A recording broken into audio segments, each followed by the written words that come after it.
Queridos, abram agora suas Bíblias, porque nós vamos tratar, na minha opinião, de um mandamento que, se não é o mais difícil, com certeza é um dos mais difíceis de serem seguidos pelos cristãos. Nós vamos tratar hoje da teologia do amor, considerando o amor ao próximo. Abra sua Bíblia rapidamente em Mateus 22, versículos 36 a 40. O amor ao próximo é um mandamento basilar do cristianismo. Veja o que o Senhor disse em Mateus 22, versículos 36 a 40. Então indagaram ao Senhor: Mestre, qual é o grande mandamento na lei? Respondeu-lhe Jesus: Amarás o Senhor teu Deus de todo o teu coração, de toda a tua alma e de todo o teu entendimento. Este é o grande e primeiro mandamento. O segundo, semelhante a este, é: amarás o teu próximo como a ti mesmo. Destes dois mandamentos dependem toda a lei e os profetas. Consegue compreender a importância do amor ao próximo? E a primeira questão que vem à mente nessa introdução é: quem é o meu próximo? Quem é o meu próximo? Nós somos levados a pensar que o meu próximo é o meu irmão em Cristo. Tão somente? Não, ele também. Mas o meu próximo é também aquele que não é o meu irmão em Cristo. É isso mesmo que você está entendendo. Compreende agora, porque eu disse no início da minha fala que eu creio que é, se não o mais difícil, com certeza um dos mais difíceis mandamentos do Senhor de serem seguidos? E este é um mandamento basilar da lei. Todo ser humano é o nosso próximo. Nós vemos isso de uma forma muito clara na parábola, conhecida como a parábola do bom samaritano. Depois na sua casa você pode ver com calma. Está em Lucas capítulo 10, versículos 29 a 37, onde o Senhor então responde justamente a esta indagação.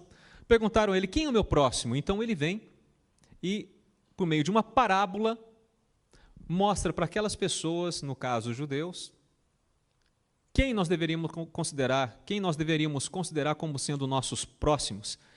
E o Senhor apresenta justamente um samaritano agindo de forma correta, em detrimento de sacerdote, de levita, dos judeus. Então, já fixamos essa premissa. O amor ao próximo envolve o amor a todo ser humano, independentemente de ser salvo ou não, de crer em Cristo ou não. O Senhor deseja que nós amemos ao nosso próximo. E como o amor ao próximo se manifesta em nossas vidas? Pois bem, eu quero pensar com vocês em algumas formas de como o amor ao próximo se manifesta em nossas vidas. E a primeira forma é por meio de aceitação e de acolhimento. E para embasar essa afirmação, convido você a abrir a sua Bíblia em Romanos capítulo 14. E gostaria de ler com você Romanos 14, versículos 1 e versículo 6. Romanos 14, versículo 1, diz assim: acolhei ao que é débil na fé, não porém para discutir opiniões. E o versículo 6, vamos a ele agora, diz assim: quem distingue entre dia e dia, para o Senhor o faz, e quem come para o Senhor come, porque dá graças a Deus. Vamos pensar nisso. Você manifesta o teu amor ao próximo, eu manifesto o meu amor ao próximo por meio de aceitação e de acolhimento. Por exemplo, quando a Bíblia fala no versículo 1 de Romanos 14, acolhei ao que é débil na fé. Eu fui pesquisar o tema, evidentemente, e pode-se dizer que o débil na fé é aquele que está com a consciência ainda presa a cuidados, a zelos, dos quais o Evangelho nos liberta, mas aquela pessoa ainda não está liberta daquela forma de pensar, compreende? A Bíblia fala, olha, acolhei essa pessoa, receba essa pessoa com amor, Para que ficar debatendo com ela? Receba a pessoa com amor. Quer ver um exemplo bem prático? Eu morei no Sul durante muitos anos, né? E às vezes me pego me sentindo um curitibano. E lá se come muita carne, né? Aqui também se come muita carne. Mas tem pessoas que não gostam de comer carne. São os vegetarianos. Imagina, essa pessoa se converte e ela vem para o nosso meio sem saber que crente come, que é uma coisa de louco. E faz um churrasco ainda, que é uma beleza, e aquela pessoa vegetariana. Como é que você vai tratá-la? Trate com amor, respeite. A Bíblia deixa muito claro que tudo que o Senhor criou em termos de alimentos, recebendo com ação de graças, é bem-vindo. Ela faz apenas aquela distinção do sangue sufocado, mas isso depois o pastor Carlos, com toda a sapiência que Deus lhe deu, pode aprofundar o tema com vocês. Mas é um exemplo. E aí, como você vai lidar com uma pessoa que não come carne e você come? Trate com amor. Trate com amor. Se você for convidado para ele por um almoço, não tem carne, come o que tiver, meu irmão. Dá glórias a Deus e vamos embora. Não é? É assim que você ama o próximo. E aí você vai chamá-lo para a tua casa. Você vai jogar um churrasco na frente dele, que você sabe que não come carne. Respeite a pessoa. Ela tem que receber o teu amor. E às vezes nós somos muito rápidos em julgar, nós somos muito rápidos em excluir pessoas que ainda não compreenderam a dimensão do Evangelho. Não façamos isso. Amemos as pessoas. Quer ver um outro exemplo? A guarda do sábado. Aqui nós acabamos de ler, quem distingue entre dia e dia, para o Senhor o faz. O problema não é você guardar o sábado. Se a pessoa acha que é no sábado que ela vai realmente se adorar mais a Deus, ou enfim, respeite, porque se ela está fazendo aquilo para o Senhor, nós guardamos o domingo. Então, da mesma forma, se nós guardamos o domingo, respeite. Porque quem guarda o sábado para o Senhor o faz, quem guarda o domingo para o Senhor o faz. O problema é mais profundo nas divergências teológicas que nós temos com algumas igrejas que guardam o sábado. Mas isso já é um tema para outro sermão. O que eu quero destacar agora é, antes de sermos tão rápidos em julgar, vamos amar? Como é que você demonstra o seu amor ao próximo? Por meio da aceitação, por meio do acolhimento. Nós temos que respeitar, irmãos, algumas diferenças mínimas aí, que não envolvem preceitos bíblicos e muitas vezes acabam nos separando. Olha, envolve algum preceito bíblico? Não, não envolve. Está contrariando a Bíblia de alguma forma? Não está. Então, calma. É como o pastor João Arantes Costa, já falecido, costumava dizer, me lembrei dele, ele dizia que a igreja é um lugar onde nós vivemos a unidade na diversidade. Olha que lindo. A unidade na diversidade. Assim deve ser a igreja. Nós temos que amar o nosso próximo. Uma outra forma do amor ao próximo se manifestar é por meio do perdão. E agora eu peço que você abra sua Bíblia rapidamente em Efésios capítulo 4, versículos 31 e 32. Efésios 4, 31 e 32. Vou ler para vocês, ou melhor, com vocês. Longe de vós toda amargura e cólera e ira e gritaria e blasfêmias e bem assim toda malícia. Antes, sede uns para com os outros benignos, compassivos, perdoando-vos uns aos outros, como também Deus em Cristo vos perdoou. Por meio do perdão, nós demonstramos, manifestamos o nosso amor ao próximo. C.S. Lewis, há uma frase que é atribuída a este grande escritor cristão que toca meu coração. Ele teria dito o seguinte: todos dizem que o perdão é uma ideia maravilhosa, até que possuam algo para perdoar. E não é verdade? O problema, meus irmãos, é que nós cristãos somos incitados a perdoar. Nós, cristãos, somos educados, somos ensinados, mas mais do que isso, o Senhor ordena que nós perdoemos. Então, para nós, o perdão não é uma opção, é uma obrigação. O problema é que não é fácil perdoar, mas nós devemos perdoar, porque sem o perdão é impossível viver em sociedade. Não há como. Seja no âmbito eclesiástico, seja no trabalho, seja na família, em qualquer lugar onde você conviver com seres humanos, tem que haver o perdão, porque senão fica impossível a convivência. Porque somos falhos. Nenhum de nós é perfeito. Então, o perdão tem que fazer parte da nossa vida. E mais, o perdão não está condicionado ao pedido de perdão, hein? Cuidado. É muito comum nós ouvimos pessoas dizendo assim: não perdoei, não pediu perdão. Se pedir perdão, eu perdoo. E fica assim, faz isso assim com o ombro ainda, já viu? Mas o perdão independe do pedido de perdão do outro. Nós temos que perdoar. Ainda que a pessoa não tenha se arrependido, perdoe. Deus nos dá esse exemplo na parábola do filho pródigo. Já pararam para pensar nisso? Lucas capítulo 15. Rapidamente abram comigo. Lucas capítulo 15. Veja o versículo 20.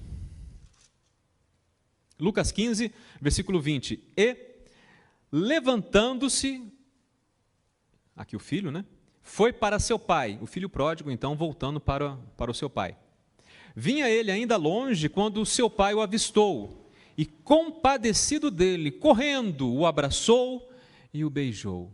Veja, o pai não esperou o filho pedir perdão.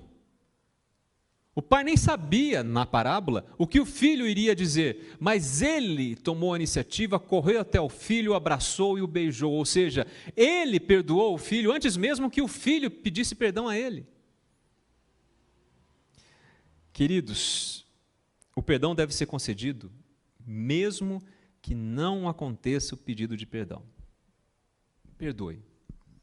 Eu sei que todos aqui e pela internet devem ter situações, devem ter vivido situações que trouxeram uma determinada oportunidade para que você escolha entre perdoar ou não. Eu digo, perdoe. Perdoe. Faça isso. E eu tenho algumas dicas aqui pessoais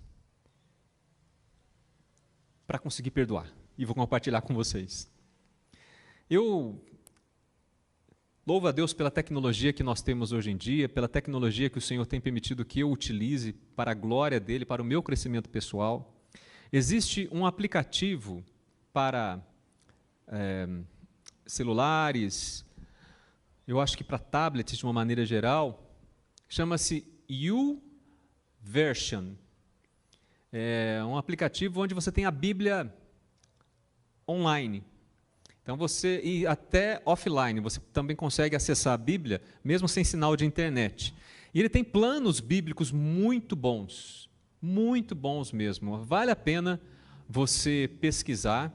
E antes que alguém pense que eu estou ganhando alguma coisa com isso, não estou ganhando financeiramente nada. A minha alegria é poder ser um instrumento de Deus para compartilhar com você essa bênção. Procure depois. É uma biblinha marrom assim que aparece, sabe, na logomarca dele, no logotipo. E eu tenho utilizado para o meu devocional. E uma das coisas que eu aprendi é que o que Deus fez por mim é muito maior do que os outros fizeram comigo. Então eu devo me concentrar no que Deus fez por mim e não no que as pessoas fizeram comigo. Vou repetir agora. O que Deus fez por você é maior do que os outros fizeram com você. Então concentre-se no que Deus fez por você. A primeira dica para você conseguir perdoar. A segunda dica é que você não se esqueça. A vingança não pertence a mim, não pertence a você. A vingança pertence ao Senhor. Porque quando nós não queremos perdoar é porque a gente quer se vingar, a gente quer justiça. Peraí. No primeiro momento, vamos ser francos, nós somos confiáveis, nós somos tão justos assim, nós temos a certeza de que nunca cometeremos um erro de julgamento? Então vamos confiar àquele que é justo e perfeito? E mais, aquele que já disse, a vingança pertence a mim. Então, significa que quando eu e você nos vingamos de alguém, a gente está pecando contra o Senhor, porque ele falou, ei, a vingança não é minha, porque você está fazendo alguma coisa que pertence a mim. Romanos 12, versículos 17 e 18. Não torneis a ninguém mal por mal. Esforçai-vos por fazer o bem perante todos os homens. Se possível, quando depender de vós, tende paz com todos os homens. 19. Não vos vingueis a vós mesmos, amados, mas dai lugar à ira, porque está escrito, a mim me pertence a vingança, eu é que retribuirei, diz o Senhor. Amados, quando nós aprendemos isso, nós ficamos em paz. Porque Deus vai nos ajudando a perdoar. Primeira coisa é perdoar, tem que perdoar. Decida perdoar. Ainda que fique aquele sentimento ruim no coração por alguns dias, e muitas vezes fica, mas ore por isso, coloque isso diante do Senhor e lembre-se disso, a vingança pertence a Ele. Não significa que Deus vai fazer mal para aquela pessoa, porque Ele é justo.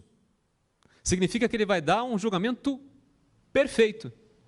Se a pessoa realmente pisou na bola contigo, fique tranquilo que Deus lida com ela.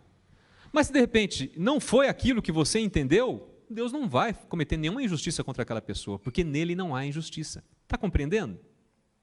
Só Deus tem um perfeito julgamento, só Deus tem um julgamento justo, então confiemos a Ele e perdoemos. É assim que nós também demonstramos o amor ao próximo. Vamos seguir em frente. O amor ao próximo também é demonstrado por meio do socorro aos necessitados. Veja só o que diz João, capítulo 1, 1 João, a primeira carta do apóstolo João, capítulo 3, tá bom? Primeira carta de João, capítulo 3, versículo 17, diz assim: Ora, aquele que possuir recursos deste mundo e vir a seu irmão padecer necessidade e fechar-lhe o coração, como pode permanecer nele o amor de Deus? Puxa, vou repetir, hein? Ora, aquele que possuir recursos deste mundo e vir a seu irmão padecer necessidade e fechar-lhe o seu coração, como pode permanecer nele o amor de Deus? Queridos, indiferença é falta de amor. Essa história de você ver o irmão passando necessidade e dizer apenas para ele, irmão, eu vou orar por você. Amém, ore, mas o irmão está com fome. Dê comida para o irmão. A pessoa está passando necessidade, está com falta de roupa, irmão, eu vou orar por você. Mas a irmã está passando frio. Estão entendendo? Nós temos que agir, irmãos. Nós temos que colocar em prática o que o Senhor nos ensina. No versículo 18, do mesmo capítulo que nós acabamos de ler, 1 João 3,18. Filhinhos, não amemos de palavra, nem de língua, mas de fato e de verdade. E muitas vezes nós, cristãos, pisamos na bola, porque a gente só ama de palavra. Não, temos que amar de fato e de verdade. Pôr a mão na massa. Jonathan Edwards, grande pregador que nós tivemos nesse mundo aí, ele dizia o seguinte: tudo o que dizemos será inútil se não for confirmado pelo que fazemos. Tudo o que dissermos será inútil se não for confirmado pelo que fizermos. Amados, por meio do socorro aos necessitados, nós demonstramos o nosso amor ao próximo. É a típica ação do samaritano da parábola que Jesus contou. Passou levita, passou sacerdote, não fez nada com aquele homem. Passa um samaritano, que era odiado pelos judeus, pega o homem, cuida dos ferimentos, coloca sobre a sua montaria, leva até uma hospedaria, paga as despesas. Amados, se nós cristãos começarmos a agir assim, de fato, de verdade, nós vamos revolucionar a sociedade, irmãos. Revolucionar a sociedade. Nós também demonstramos o nosso amor às pessoas por meio da oração. João 17. Agora é João mesmo, tá? Agora é o Evangelho que foi escrito por João, na unção do Espírito Santo aqui, o Senhor usando João como o escritor do Evangelho. João 17, vou pegar aqui Marcador de texto, ok. João 17, 14 e 17, diz assim, Jesus falando, vós sois meus amigos, se fazeis o que eu vos mando. Opa, olha, glória a Deus que eu nunca usei droga, porque se eu tivesse usado, imagina o estrago que teria sido feito na minha cabeça.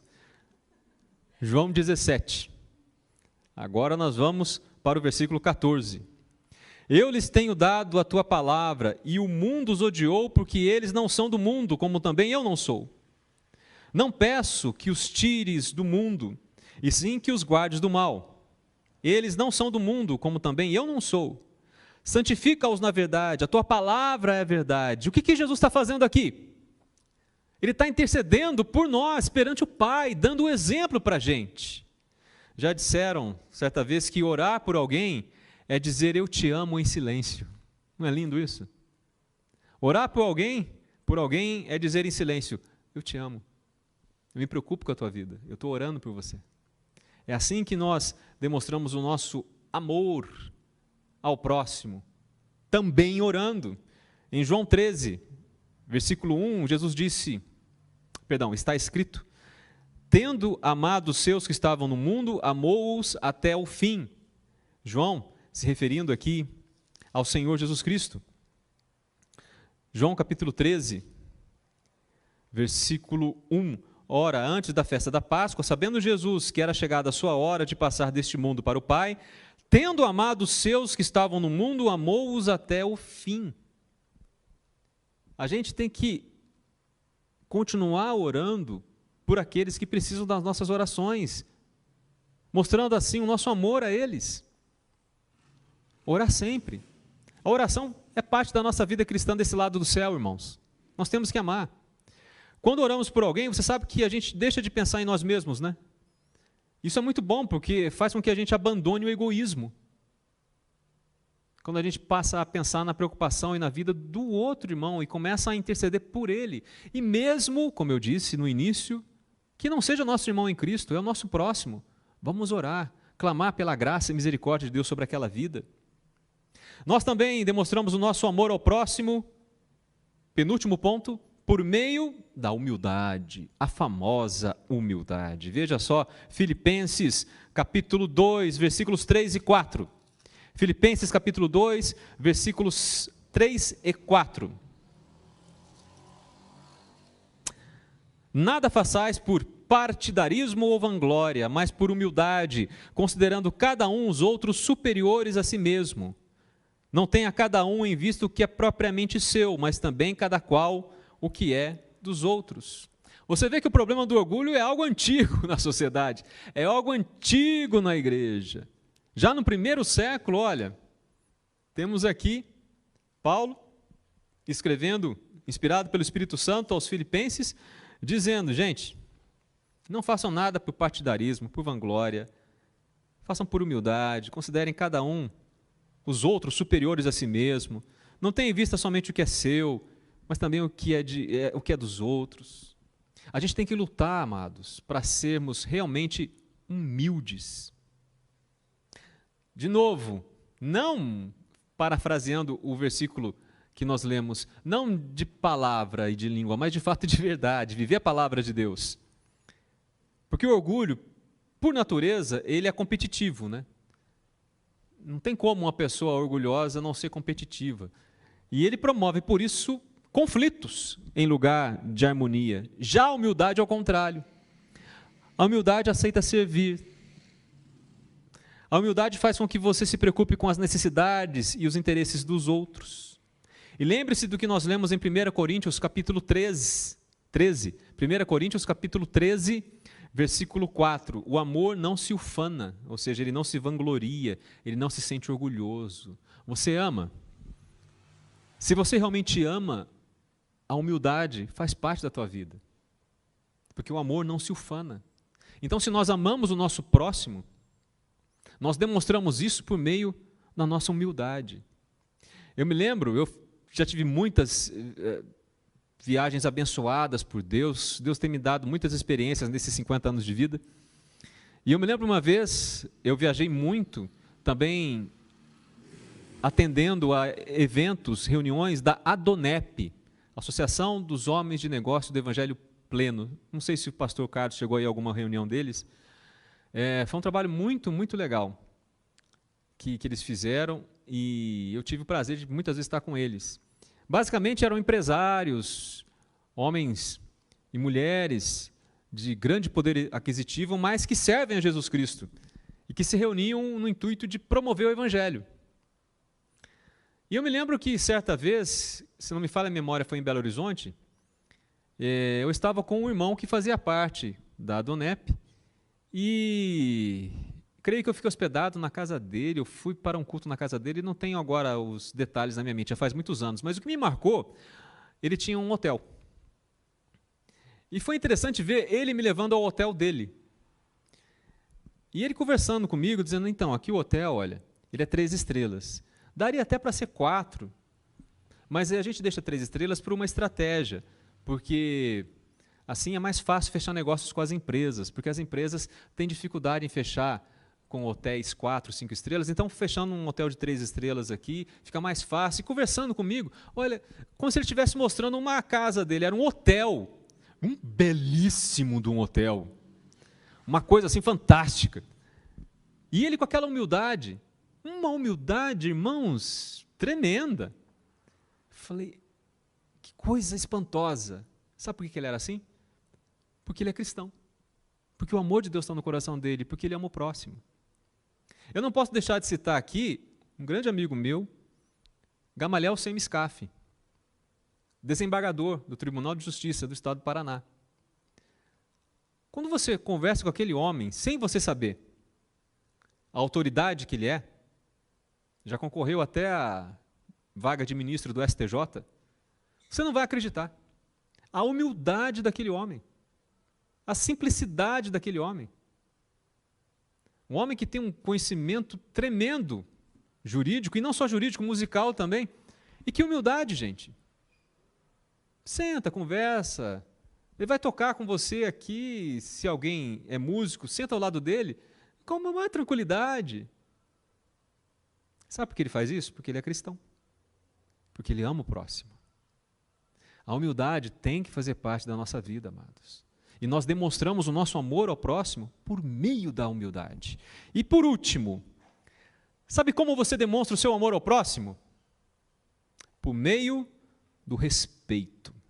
1 Pedro, capítulo 2, 1 Pedro, capítulo 2, versículo 17.